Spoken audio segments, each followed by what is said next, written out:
Thanks, Rob. I think the basis of authority and legitimacy in the 21st century state is very strange and probably something that's never really existed before. If you look kind of back through histories of states, starting with ancient Egypt, Mesopotamia, through all the different forms, I think you could say that in every case, the state represents free subjectivity in some form. So you start out in Egypt, and it's a kind of very naturalized version of free subjectivity. So it's the pharaoh or the king as representative of the energy of the sun, or the energy of the vitality of the flooding Nile, or bursting vegetation. But the leader is essentially, he is representative of some kind of power, creativity, productivity. And that's kind of the way he justifies himself to society.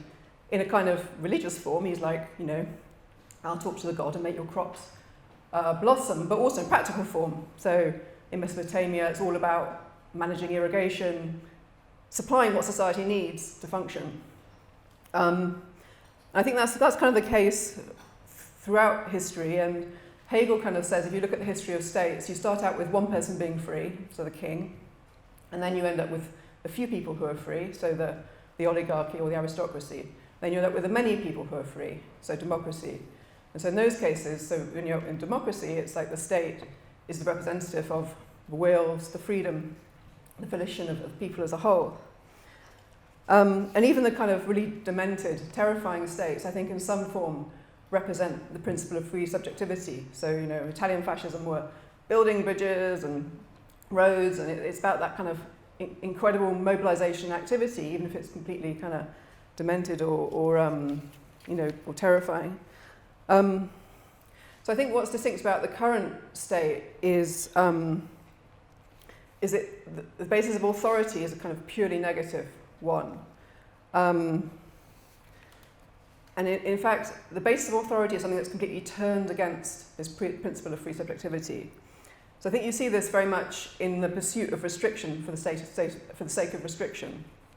So there's a kind of a morality of the more restricted state is, the better it is. So within COVID, you had all these kind of regulations that were like, okay, if you've got this many households and this many people, and you follow this rule and that rule, and you're this far apart, and you're inside, this far apart outside, then you'll be safe. The idea that if you just follow the rules, you obey the restrictions, then you'll be safe. I mean, obviously there was complete nonsense. None of these rules made any difference whatsoever. But there was a sort of belief that the restriction itself is a good one, and the restriction makes you safe. It endows the kind of gathering with some form of kind of protection. And you see this also with things like child protection regulations. So there'll be long documents saying, you have to register your camera, and you have to get an armband, and you have to, do this and do that. And if you do all this, then the children will be safe. You've got your card saying I've had a criminal records check or whatever. So there's a kind of belief that restriction itself is a good thing. I think in a way the state has become, in its authoritative aspect, has become a producer of coercive instruments. So that's kind of what it does. I mean, during COVID, that's all it did. I mean, it just produced regulations and laws and restrictions. Everything else stopped. Roads stopped, schools stopped, everything stopped. It just produced coercive instruments. I think that is kind of the authoritative essence of the state. And I think during COVID was almost the point which you saw the mobilization of the state, sort of standing up and saying, this is what we are now. And everyone made grand speeches, and there were discourses and presidential kind of tones, and that's kind of what it's about. So I think councils, rather than opening up roads or creating roads or mending roads, they close them down. They put barriers up, create low traffic neighbourhoods. So I think it's that kind of shutting down or closing down or restriction becomes the basis of authority. So I'm looking a lot at the moment at public spaces protection orders, which are laws that councils can bring through to ban things in particular areas. And this is the way that they try and make an area nicer. So rather than put a new playground in or a youth group or whatever, they create a new law which bans people from standing in groups.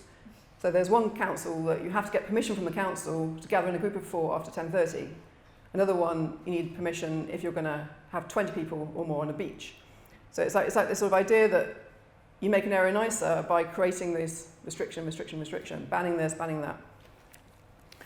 I think in many ways, if you look at kind of elite identity now, it's defined by nothing except for this concern with regulating free public subjectivity. So elite culture is pretty much nothing except for something that's defined against public freedom.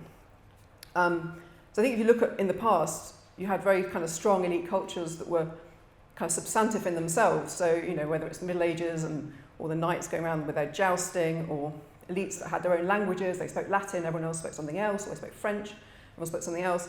So they kind of had elite cultures for like ways of saying that we're more educated, we're better than you are, we represent the gods in the way that you don't. So you had kind of a substantive elite culture which distinguished itself from people. I think that now elite culture has no substantive basis whatsoever. There's no claim to being more educated or more knowledgeable. You know, all their common beliefs are essentially, it's a common unity of interests set against the public and set against public freedoms. You know, so what do they believe in? You know, masks, lockdowns, speech codes, you know, all those things are essentially forms of public restriction. They're not forms of elite claiming of authority in a kind of positive sense. And I think also in terms of the role of the emergency now, so the climate emergency, COVID emergency, health emergency, I think really the emergency is the anti-subjective principle, because essentially it's the way of saying we're acting because we're being forced, you know, not because we want to, not because we're representing this interest, even our own interests, or somebody else's interest, or the common good, or anything. It's the unfree political act. It's the act that's being forced by some external outside threat, generally a virus or rising temperatures or statistics of some form. So you know, you're told, you know, we have no choice. We must act now.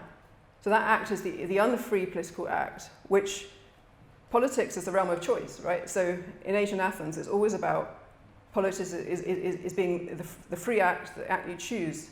And in Athens, they had far more arduous emergencies than we have.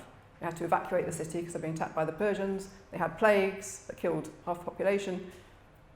In the midst of emergency, they found the meaning of politics and the meaning of state in freedom.